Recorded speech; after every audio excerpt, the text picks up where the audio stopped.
ہر آدمی سمجھتا ہے کہ وہ سامنے والا جو شخص ہے نا وہ بڑا سکھی ہے اور میں بڑی تکلیف میں ہوں. میں رات اپنے پیر بھائیوں کو سمجھا رہا تھا, میں کہہ رہا تھا یاد رکھنا جس آدمی کا عہدہ بڑا ہوتا ہے نا اس کا زخم بھی بڑا گہرا ہوتا ہے, اس کا زخم بھی بڑا.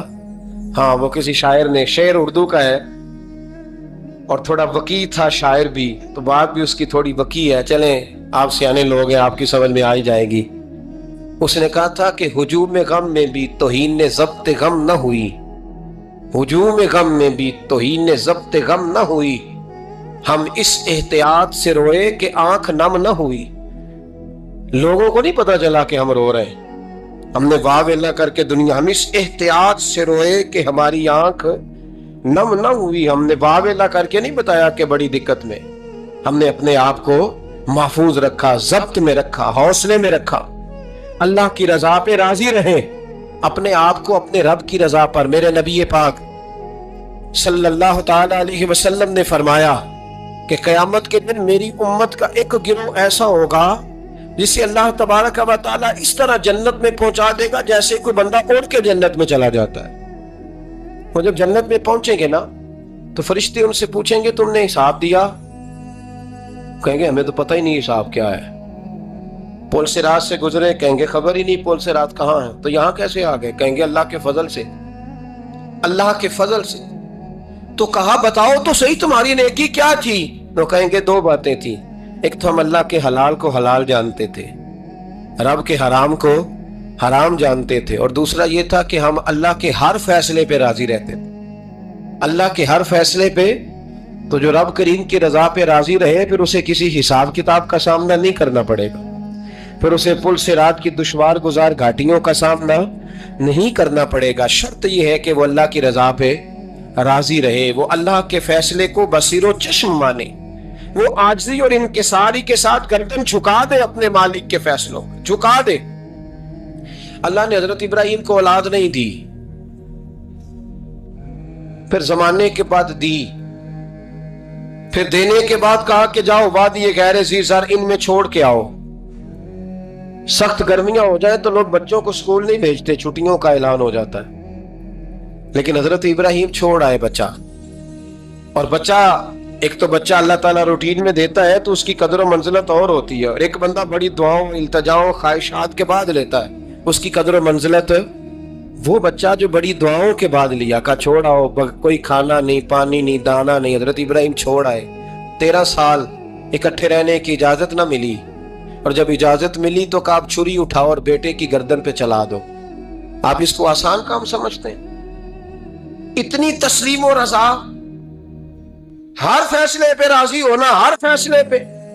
یہاں ہمارا حال یہ ہے کہ 2 منٹ کے لیے تکلیف آتی ہے تو لوگ واہ ویلا کرتے, شور بچاتے, کفر بولتے. ہر آدمی آپ اس کو ٹٹول کے دیکھے تو کہتے سب سے تکلیف میں ہی ہوں. کس سولی پہ لٹکے ہوئے ہم؟ آخر کون سا معاشرے کا ایسا دکھ ہے جو صرف ہمارے پاس ہی آ گیا؟ ہر آدمی کہتا ہے مجھے نہ چھیڑنا, سب سے زیادہ غمگین میں ہی ہوں. بھائی بتا تو صحیح نا کہ آخر کون سی ایسی چیز ہے جو مالک نے تجھے عطا نہیں فرمائی؟ لیکن ہماری آزمائشیں ہیں, ہمارے جملے ہیں, ہماری گفتگو ہے کہ ان سے شکوہ چھلکتا ہے, ان سے شکایتیں ٹوٹ ٹوٹ کے نیچے گرتی ہیں. ہم یہ سوچتے ہی نہیں کہ ہمیں نہیں پتا ہمارے حق میں بہتر کیا ہے, ہمارے رب کو پتا ہے کہ ہمارے حق میں بہتر کیا ہے. اس لیے لوگ شکایت نہیں کرتے تھے. آج ہر بات پر شکایت ہے, ہر بات پر لوگ شکوہ کرتے ہیں, اور ہر بات پر لوگ اللہ تبارک و تعالیٰ کی بارگاہ ناز کے نافرمان بنتے ہیں. اور پھر سوال کیا, یا اللہ تو راضی ہو جا, یا اللہ تو. اور اللہ کیا فرماتے ہیں؟ فرماتے ہیں موسیٰ اپنی قوم سے کہو یہ مجھ سے راضی ہو جائے, میں بھی ان سے راضی ہو جاؤں گا. حضرت رابعہ بصری رحمت اللہ تعالی علیہ نا طبقہ صوفیاء میں ایک بڑی منفرد حیثیت رکھتی ہیں, علیحدہ ایک مقام ہے, اور ان کی زندگی بتاتی ہے کہ اللہ کی معرفت اور رب تبارک و تعالیٰ کا قرب صرف مرد کے لیے خاص نہیں, اگر عورت بھی توجہ کرے تو اللہ اسے بھی خزانے کھول کے عطا فرماتا ہے, اسے بھی اللہ خزانے کھول. حضرت رابعہ بصری اکثر نہ اولیاء اللہ کی مجالس میں جا کے بیٹھتی تھی, بیٹھتی پردے کے اندر تھی لیکن بیٹھا کرتی تھی. جو لوگ اس رستے کے مسافر ہوتے ہیں وہ بات کو سمجھتے ہیں کہ یہ گہرا معاملہ ہوتا ہے. کسی جگہ سے کوئی ایسی چیز ملتی ہے جس کو فوری طور پر طبیعت اور نفس قبول نہیں کرتا، لیکن جو صوفیاء ہوتے ہیں نا، سالکین طریقت، معرفت کے رستے کے مسافر، وہ چونکہ مسافر ہوتے ہیں تو انہیں جو بندہ بھی منزل کا رستہ بتاتا ہے وہ اس کی بات غور سے سنتے ہیں، اعتراضات نہیں کرتے، شکوے نہیں کرتے، بن کے نہیں بیٹھ جاتے. ہمارے زمانے میں مسافر نہیں ہیں طریقت کے، ہمارے زمانے میں یہاں مرید کامل ہیں، یہاں پھر پیر ہیں جو مطلق العنان ہے، جن کے سامنے جو سوال ہی نہیں پیدا ہوتا کسی اور کی بھی سنے، ممکن نہیں. حضرت رابعہ بصری بیٹھی تھی. حضرت سفیان ثوری بہت بڑا نام ہے، یہ وہ شخصیت ہے کہ جب جایا کرتے تھے تو اولیاء اللہ کھڑے ہو کے ان کا استقبال کرتے تھے. بغداد میں اتنا بڑا درجہ تھا ان کا. حضرت جعفر بن سلیمان بھی بیٹھے تھے، سفیان ثوری بھی بیٹھے تھے. تو حضرت سفیان ثوری دعا مانگنے لگے. جناب رابعہ بصری پردے کے اندر بیٹھی ہوئی تھی، دعا مانگنے لگے، اے اللہ مجھ سے راضی ہو جا، اے اللہ مجھ سے راضی ہو جا، اے اللہ مجھ سے. دیر تک دعا مانگتے رہے تو بی بی صاحبہ، مائی صاحبہ اندر سے بول پڑی ناراض ہو کے، کہنے لگی بس کر سفیان، کیا دعا مانگ رہا ہے تو؟ کب سے میں سن رہی ہوں، بس کر. کیا ہوا، تو کیوں ناراض ہوتی ہے؟ فرمانے لگی سفیان تو نے ایک بار بھی کہا میں نے برداشت کیا، دوسری بار بھی کہا، بتائیے دعا ٹھیک ہے کہ نہیں ان کی؟ اے اللہ تو مجھ سے راضی ہو جا. اس دعا پہ ناراض ہوگی مائی صاحبہ. کہنے لگی تو نے ایک بار بھی مانگی تو میں چپ رہی، دوسری بار بھی مانگی تو اب تو چپ ہی نہیں کر رہا، بس کر. حضرت سفیان کہنے لگے چل میری اصلاح کر دے. تو مائی صاحبہ کہنے لگی تو یہ تو کہہ رہا ہے یا اللہ راضی ہو جا، یا اللہ راضی ہو جا، پہلے تو بتا تو اللہ سے راضی ہے؟ پہلے اپنے نفس پر نظر ڈالنا، تو راضی ہے؟ روز نہیں مانگتا کہ 2 کروڑ چاہیے، 6 کروڑ چاہیے انسان کا نفس. روز نہیں کہتا بڑی گاڑی چاہیے، روز نہیں کہتا میرے بھی ٹھاٹ باٹ ہو، میں بھی بڑی گاڑی میں کھڑے ہو کے لوگوں کو ہاتھ لہرا کے لیڈر بنے. روز نہیں کہتا میرا بھی بڑا نام ہو. پہلے بتا نا تو راضی ہے؟ حضرت سفیان ثوری نے جب بات سنی تو جھگڑا نہیں کیا، بلکہ اللہ اکبر کہا، چیخ مار کے رونے لگے. کہنے لگے رابعہ تو سچ کہتی ہے، ابھی تو میں اس منزل تک نہیں پہنچا کہ میں رب سے راضی ہو جاؤں تو میں اسے راضی کرنے چلا ہوں، تو سچ کہتی ہے. قریب ہی حضرت جعفر بن سلیمان بیٹھے تھے، وہ بی بی رابعہ کے پاس گئے. کہنے لگے مائی صاحبہ مجھے تو بتا دے آخر بندہ اللہ سے راضی ہوتا کب ہے، یہ منزل شروع کب ہوتی ہے؟ تو آپ فرمانے لگے اس وقت کہ بندے کا جو حال نعمت ملنے پہ ہوتا ہے نا، جب وہی حال اس کا مصیبت آنے پہ ہو تو پھر سمجھو وہ اپنے رب سے راضی ہو گیا. پھر وہ اپنے رب سے، یہاں لوگ راضی نہیں ہیں، نہ شریعت کے حکم پر راضی ہیں معاذ اللہ، نہ دین کے آنے پر راضی ہیں، نہ نفاذ شریعت پر راضی ہیں، نہ لوگ اپنے ہر معاملے میں.